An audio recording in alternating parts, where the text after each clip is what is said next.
past century, industrial farming practices and the globalisation of our food supply have caused great damage to environmental systems and contributed to the climate crisis. As the impacts of soil degradation and water scarcity increase, so does the impact on the quality of our food. So how do we feed a growing population safely and sustainably? I'm here in London to find out if urban vertical farming is part of the answer. Hi, Jamie. Hi, Frankie, nice to meet you. Hi, am I in the right place? It doesn't feel like you've got a farm growing here. Yes, we've got 2 to show you today. Jamie and his team at Vertical Future have been running a traditional vertical farm for the past 3.5 years, growing fresh produce for local restaurants. It's not often you head upstairs to a farm, is it? No. Wow. It's a big impact on your eyes, isn't it? Yes, exactly, yeah. It seems like you're almost in like another world or a spaceship or something. This is about 70% red and 30% blue in terms of the lighting, and is a good mix for these type of plants. So we've got watercress, sage, Greek cress, different types of basil. This is wasabi mustard. You've got this all year round, it's the same temperature. Can you just grow whatever you want? To a degree, I mean, there are limits on what these systems can grow. We're never going to grow coconuts and bananas or anything in a vertical farm, but in general, you can grow a decent amount of baby leaf crops, all your different types of herbs, and obviously full head lettuce as well.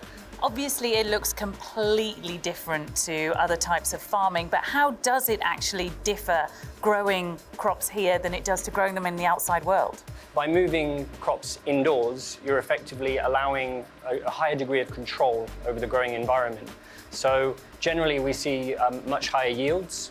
We're much closer to end consumers, so we have a reduction in food miles. And this is a standard hydroponic systems. So one of the good things about not using soil and having a system like this, which is relatively contained, is that we don't have to use any pesticides or herbicides or fungicides. The idea is for this to be a much more sustainable approach. But then you look around and we're actually in a warm area, we're in a building, there's lots of lighting going on. Is it really more sustainable? We're using pretty much off-the-shelf technologies for this particular farm. The farm that we're going to show you afterwards, which is our own technology, we've very much focused on seeking improvements in every single area and designing a system which confronts all of those issues. Jamie and his team have redesigned many elements of these vertical farming systems with the plan to sell their hardware and software to future farmers across the world. Oh, wow. What's happening up there? A major part of their new system is that it's fully automated from seeding to harvest. It does look funny, doesn't it? Just cress on the move. So we came up with a float system in these canals where products are continually moving through the system. These are also aeroponic and hydroponic systems. And then outside of this main growing process, we've automated pretty much every component. So we've got robots on each side where energy is required to obviously move crops. And then we've got this almost like roller coaster type system here for effectively sorting out crops, harvesting and cleaning. The aeroponic system works by spraying the roots with a fine mist containing a recipe of nutrients that normally would be found in soil. This means the plants can focus their energy on growing upwards rather than down. Jen, who's our head of plant R&D, will talk to you about the reason why we've got different colours. With the industry still in its infancy, the race is on to find the optimum practice. What on earth is going on here, Jen? Okay, so this is our new system, and this is an R&D trial that we're running on it. So these plants are growing under the equivalent of daylight. The daylight, is that because these plants are best suited to daylight? So basically plants evolved under a daylight situation. So, you know, you've got to start at where their baseline is, and they've baselined all of their development processes on daylight. And so if you're starting to think about, okay, which elements of the light are they using and which aren't they using, the best thing to then do is start stripping it out. Plants do a process called photosynthesis, which I'm sure everybody's heard of, and that's the process by which they use light energy to build sugars and grow bigger. But what Plants also do is a process called photomorphogenesis, and that involves different light receptors. So plant cells are full of different receptors for light. So they have things like phytochromes and cryptochromes, and these all respond to different wavelengths of light. Photomorphogenesis is the regulatory effect of light on the growth and development of plants. Plants use photoreceptors to sense different wavelengths for environmental cues such as the day-night transition and light quality to adapt their growth. Phytochromes are the receptors that respond to red light, and cryptochromes respond to blue light. These have a variety of functions, including regulating seed germination, plant height, leaf number, size and shape, as well as determining when the plant will flower. So that's why we're cutting out different wavelengths, is because we want to see how the plant responds. And it might be that it responds and it grows faster, or we get a different shape of leaf maybe. But actually, I think what we're also likely to see are things where the plant will produce a different biochemistry, so it'll taste different, it'll have different sensorial properties. And that's really important if you're looking to produce, really sort of taste differentiated crops. So in a way, is this genetically modified? No, not at all. So this is working with the genetics that the plant has, but what we're doing is we're activating certain parts of the genome to do things under conditions when maybe they wouldn't normally do it. It's well known that plants use red and blue light for photosynthesis, and that generally they reflect green light. And that's why down here, the plants almost look black. It's because they're using and they're taking all that red and blue light in. And up here, they are reflecting a lot of that green light. But there's a lot of data that's coming to light that shows that plants don't just reflect all of the green light. They do use some of it, and the exposure to green light can actually give yield gains. So these sort of like traditional pink farms, they're photosynthetically efficient, but are they truly efficient for plant development? And that's the sort of questions that we're looking to ask here. These artificial lighting setups also allow these farmers to remove all seasonality from the growing process, replicating lighting temperatures for different seasons to produce many more harvests all year round. These aren't getting any light at the moment.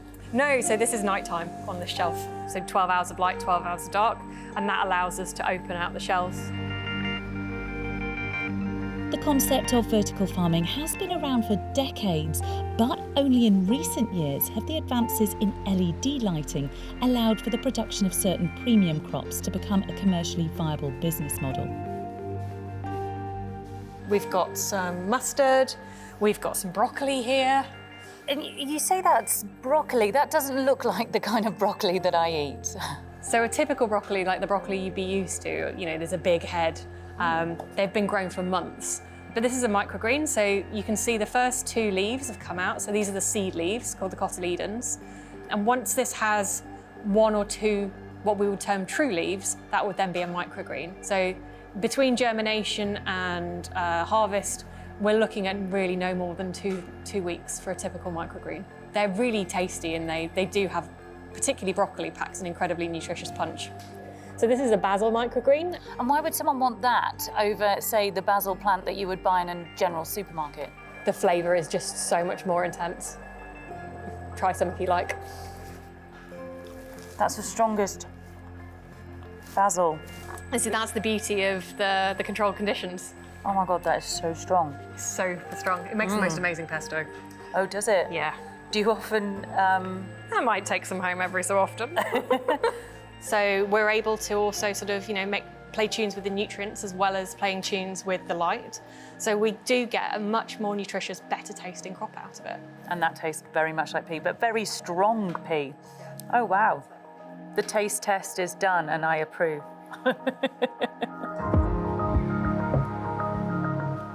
Due to energy economics, these practices have been restricted to the farming of leafy greens, herbs and microgreens. But soon we expect to see farms transition to the next phase of root vegetables and ground fruits, which require approximately 2.5 times more energy to grow. How do you think this is all going to fit into the future of farming? So it's not going to replace traditional crop farming, like what would be called broadacre farming isn't going anywhere, because there's crops like wheat and barley, which are just too big to grow in systems like this. But these systems do really well in producing salad crops, and a lot of the salad is actually imported. So to reduce reliance on imports, to reduce food miles, you can localise production. It also allows you to be produced year-round and not have to worry about the seasons. And so it allows you to become much more sort of, as a nation, self-sufficient. You want to sell on this technology. How much interest have you had? I think most of our interest is coming from those parts of the world that are getting hit hardest by things like climate change and where there's a very high propensity to import goods. So for example, the Middle East, a lot of the countries there are 90% plus imports. I think for them it's really about stability in the supply chain and overall food security, and I think COVID has highlighted the fragility of global food systems. So if we can farm crops closer to customers in a much more sustainable way that's cost effective, why shouldn't we? We do have a growing population. How do you see us feeding all of those people safely and sustainably? First of all, I think that one of the key aspects that vertical farming addresses is not really about the volume of food, it's about the quality of food and the distribution of food. So at present, for example, we waste a lot of the food that we produce because it's shipped from across the world, or it's covered in nasties, or we have different requirements in terms of the aesthetics. What vertical farming can do is allow you to effectively bring production much closer to the point of consumption, waste less, and increase quality, and also reduce the use of things like pesticides and other nasties that would be associated with outdoor farming.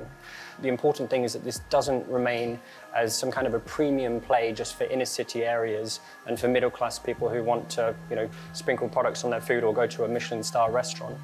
This sector needs to become mature. Vertical farming has seen significant growth over recent years, from industry frontrunners Aero Farms in New Jersey to Emirates Airlines, now funding the world's largest vertical farm in Dubai, set to harvest 3 tons of produce every day.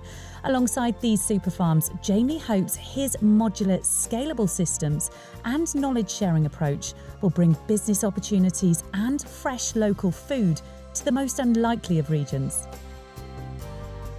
It's one of many things that we should be doing as a society, as a human race, to deal with a lot of the issues around climate change and population growth. Agricultural land's getting pressured, and if you can work ways to intensify agriculture without adding additional pressure to agricultural land, then this is the perfect way of doing it.